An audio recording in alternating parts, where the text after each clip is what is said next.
Hi, I'm George, welcome to GMakes, and this is a quick tutorial on some realistic neon. I've been doing some stuff with neon recently, just messing around, and I found a method that I like, so that's what we're gonna do today. I got a default Blender scene. I'm in Blender, I think 3.5 right now. Let me make sure my little screencast keys are on. That's simply fine. Screencast keys. There we go. Perfect, so now you can see them down there. I'm just gonna delete this light for now. I'll keep the camera. And then this cube I'll delete instead.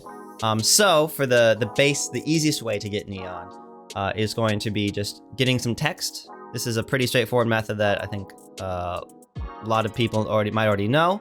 If you've done any neon stuff before, just grab some text, tab into edit mode, type something like, I don't know, subscribe. Let's make that all caps, subscribe. There we go. Tab out. There we go. We got some nice neon. I'm gonna actually rotate this along the x-axis, 90 degrees, just so that I don't have to keep looking on the z-axis. There we go. So we got some text. Now we're gonna go to our text editor over here, and maybe we'll change the font to something neon-ish. Like I have this one, Beauty School Dropout. I think I got this from one of the free font websites, like Fonts 123 or whatever. I like this one just because it looks kind of neon, sci-fi-ish, sign kind of cool. Retro, I guess, also a weird mix of like Blade Runner-esque future retro stuff. But subscribe, or text, or whatever text you might have there.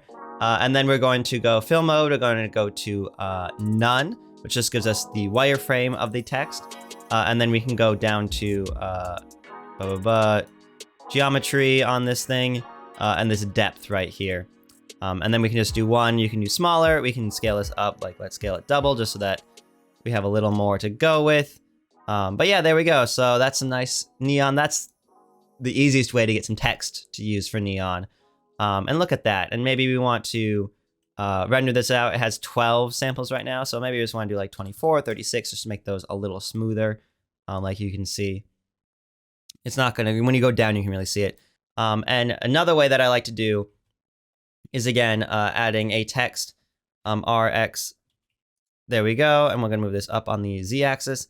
And now if you look at a lot of neon signs, they actually have like the text painted behind them, or they have like, they're set in something, but they often will have like on like a metal sign or like a motel sign, they'll have the text painted behind, because in the day, the neon's not gonna do anything.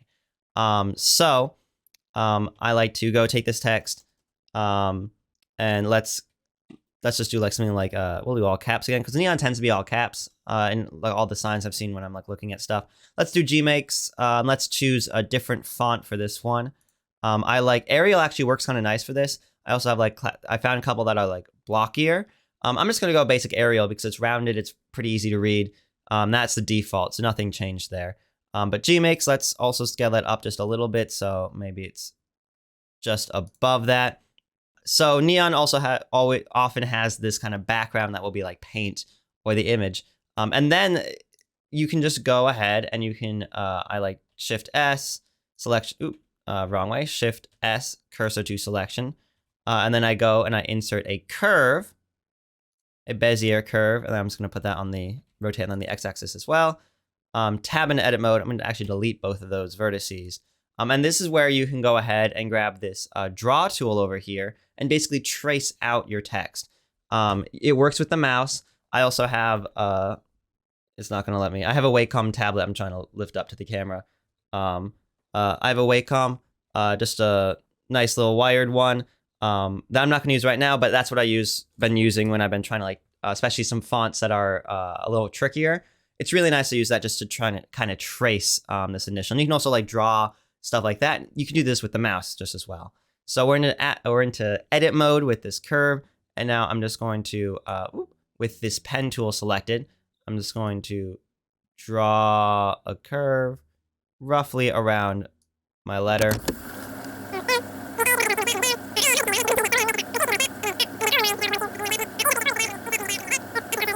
So there we go.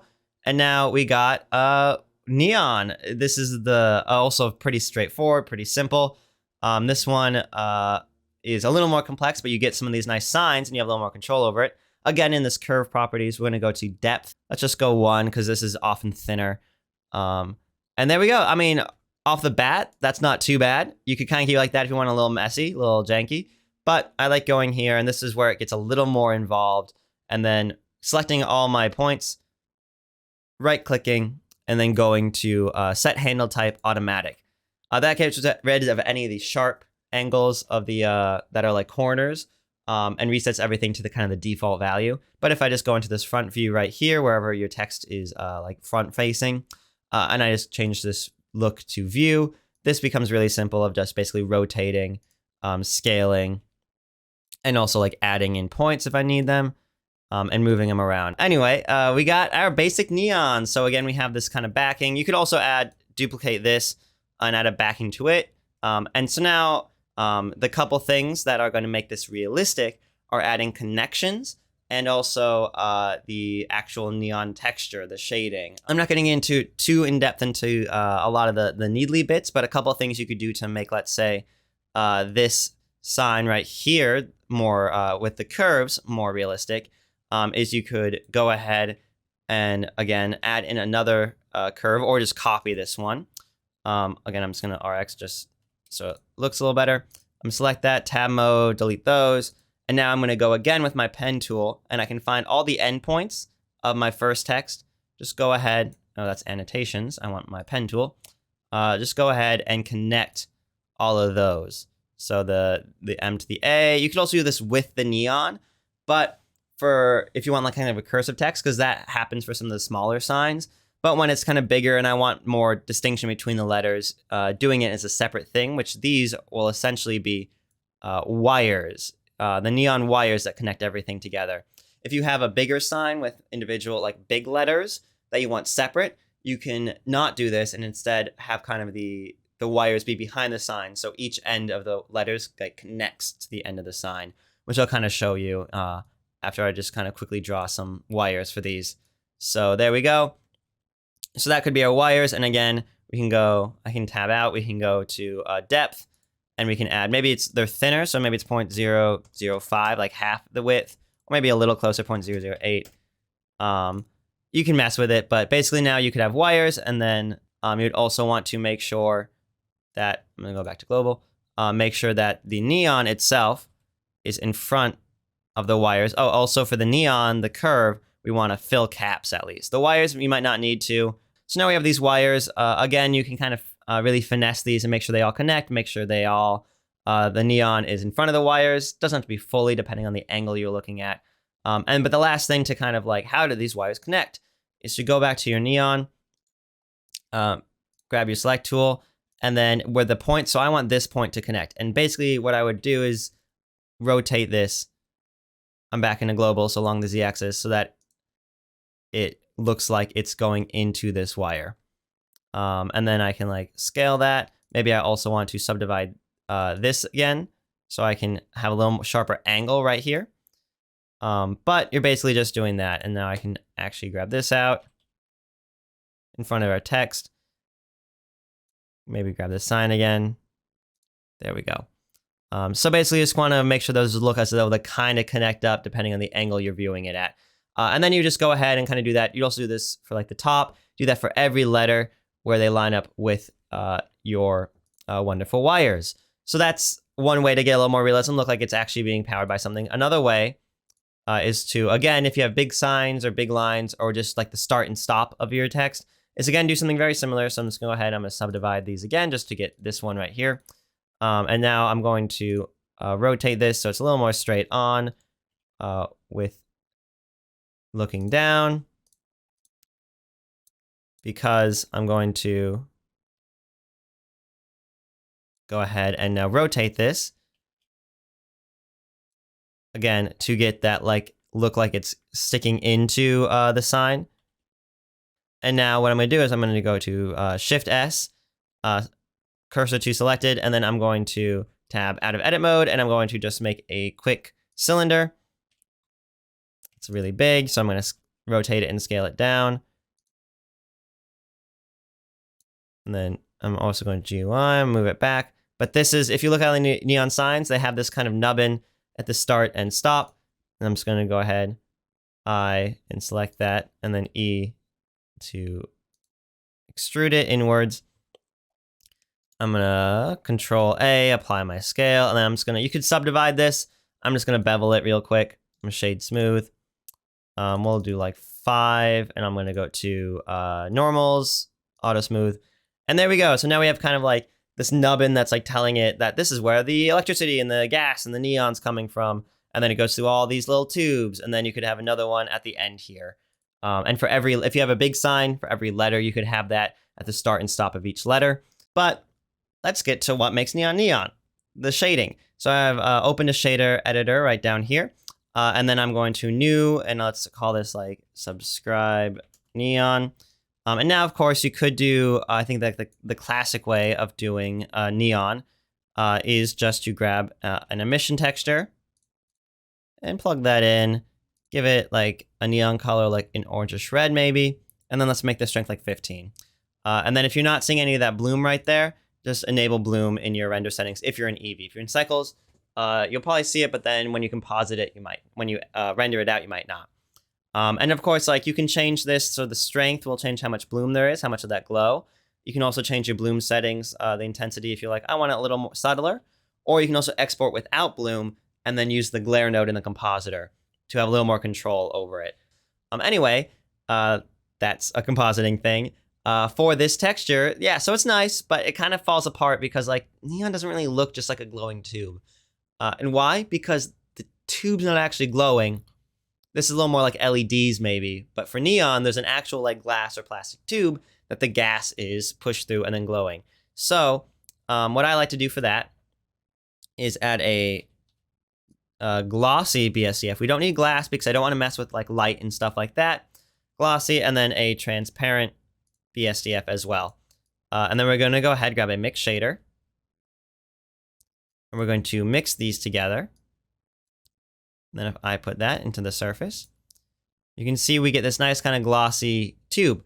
But it's not really transparent because first of all, we have to go to our material settings and then go to settings and then change this to alpha blend or alpha hash will work. I'm going to do alpha hash, and then I'm just going to change the shadow mode to none so it doesn't cast a shadow really. I just don't want to deal with that. I'm going to move my roughness down to pretty darn shiny. And then I'm going to change this factor. So 1 right now will bring it more towards just the glossy. 0 will bring it to just transparent. So I want a good mix of both, but I want a little more transparent to be a little more like glass. So maybe like 0.4, 0.3, somewhere in there. There we go. So now we got this like glass tube that will hold our neon. The nice thing about this as well, if you have like a blinking neon, then when it blinks, it's not going to go to, because if I had just my neon here, and let's say I like want it to blink, so I go and I hover over it, hit I to keyframe it. And also, little tip, if you don't see your keyframes for something, make sure both your object is selected and the node, the actual node is selected, and then you'll see them. If neither of those two, if I deselect this node, it disappears, or if I have my node selected but not my object, it's not apparent down here. Just a little tip. So I'm going to select both of them so I can see my keyframe. And then let's say, yeah, let's go 10 frames in the future. Let's change this to 0, not 0. And then I keyframe it again. I just press I while hovering over it. And then I'll go back to 15. So I just want one little blink, and then I'm going to select all of these and interpolation mode constant. So now we can see it's going to blink. But when it blinks, when it does this, you can see it's just black bars, like there's nothing there. As opposed to if I were to throw in this, when it would blink, it would be this nice glass tubing. But we need to actually make that happen, because right now that's not happening. So I'm going to plug in my mix shader and my emission shader into a mix shader, or this little thing right here, the glass tubing, and my emission shader into a mix shader. And now you can see, if I bring it all the way back to the start, when it's glowing, it has a little bit of that shine, a little bit of that glowiness right there for our texture. So it's really nice. So it looks like it's in a tube. And you can also change this factor. So if you want more towards the neon or more towards your tube. And then when it blinks off, it's a tube. It's just a tube. So it's like an actual thing. It's not just blank. And now if you want to control this a little bit more and have a little more fun with it, you can grab a Fresnel, and then you can use that to control your neon. So you can see as I go down, basically as I bring this to 0, we can see it looks as though the gas is like in a tube. So we're getting more of like a glowy bit in the middle, and then the gas is like actually lighting up. So if we want to like keep it as though there's an edge to this tube, we make it even a little bit better. So it looks like there's actual thickness to this tube, and that the gas is like inside of it. And then when it turns off, you can see there is a little bit of that black bit from where the emission is, but it looks like it's like a tubing inside a glass thing. So then you can actually kind of see it a little bit better. So that's kind of my main revelation, the main thing I like for this. This also works really well. Little sidebar, if you just grab like a UV sphere and you make it like, let's shade that smooth. I'll move it way over here so I can talk about it. But let's say you're making a UV sphere and I want to make like a light bulb. Like a LED or neon light, or like a neon light bulb, or like on my neon sign, like flashing light bulbs. Again, if you just add like an emission texture to a light bulb, like, and let's make it like yellow, and again make it like 15.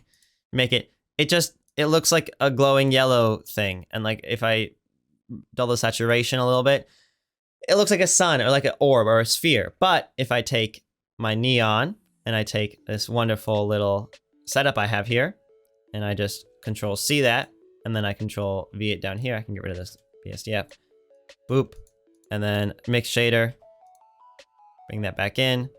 Fresnel. Right here. Into it. And then I control this. You can see it's as though I have the actual glass of the bulb and then the actual glowing element. So I can like, you can change this to be like, now it looks like there's a glass over your bulb. So it looks like it's actually being contained by something. And then of course, if it blinks off, so if this goes to 0 or low, it looks like you kind of like a dead bulb in there. And you can even keep that just at like 1. So that way it's not emitting any light, but it looks like there's a bulb in there. That's just something I like more for like these glass, because I find emission just looks like a glowing thing. Like a lightsaber, it looks like a lightsaber, but that's not what a light bulb or a neon tube is. Anyway, that's this tutorial on realistic neon. Again, you can fiddle with these bits, like you could add a wire texture to your wires. I meant to type wire there, but I didn't, but just something that's like, make this like black or near black, really dark, and then maybe make the roughness up a bit. And then let's just add our neon to there. And then you have some wires and some neon and everything. Maybe you do a texture here and you add like a color, or you make it look old, or you add like, make that metal or something like that. But that's it. So that's the main gist, is really for some nice realistic neon. You can see like adding that little bit of tubing really kind of sells it as though it's real, as opposed to just an emission texture. So yeah, so that's been this tutorial. Hope you learned something. Hope you make something cool with it. If you want a more direct tutorial on how to make like a neon sign, like fully, leave that in the comments below. If you have any questions or suggestions, also leave those in the comments below. Subscribe for more tutorials like this, and I'll catch you next time. Peace.